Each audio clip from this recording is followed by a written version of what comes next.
కూటమి ప్రభుత్వంలో మహాత్మా గాంధీ విగ్రహానికి రక్షణ లేకుండా పోయింది. గాంధీ విగ్రహంను ఎందుకు తొలగించారు? తొలగించిన విగ్రహం ఎక్కడా అని మాజీ ఎమ్మెల్యే బొల్లా బ్రహ్మానాయుడు గారు ప్రశ్నించారు. వినుకొండ పట్టణంలోని మండల పరిషత్ కార్యాలయం వద్ద ఉన్న మహాత్మా గాంధీ విగ్రహాన్ని రాత్రికి రాత్రే మాయం చేశారని, ఇటీవలే పట్టణంలో టీడీపీ నాయకుల విగ్రహాలు ఏర్పాటు చేశారని, వాటిని కదిలించకుండా మహాత్మా గాంధీ విగ్రహాన్ని తొలగించడం ఏమిటని ప్రశ్నించారు. ఈ విగ్రహం ఎక్కడ ఉందో తెలియజేయాలని డిమాండ్ చేశారు. మీ అందరూ ఇందాక చెప్పిన విధంగా గాంధీ గారు కనిపించట్లేదని పేపర్లో చూశాను. అసలు వినుకొండలో ఎప్పటి నుంచో ఉందండి. అక్కడ మండల ఆఫీస్ దగ్గర గాంధీ మహాత్ముని విగ్రహం. ఈ పాయింట్ మటుకు మీరు అందరూ ఒక్కసారి మనసులో ఆలోచించండి.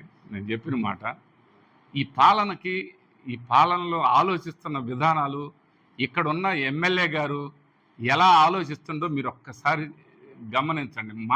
మనకన్నా మనం తెలుసుకోవాలి. ఇక్కడ గాంధీ గారి బొమ్మ తీసేశారు, ఇక్కడ అక్కడ కాలువకట్ట గారి పెట్టారంటండి. ఎవరు గాంధీ గారు ఆ కాలువకట్ట దగ్గర, అదేది రెడ్డి నగర్ దగ్గర. మరి ఆయన ఎవరండి ఆయన అని అడుగుతున్నారు.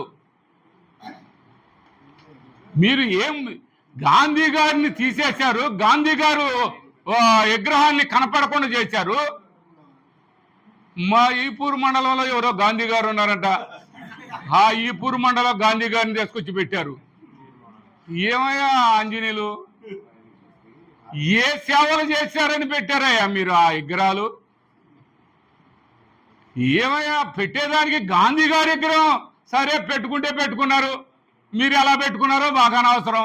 మీరు ఆయన ఎందుకు పెట్టారో మీకు తెలియదు. పెట్టుకున్న వాళ్ళు పెట్టుకున్నారు, పెట్టుకోండి ఇంకా బాగా.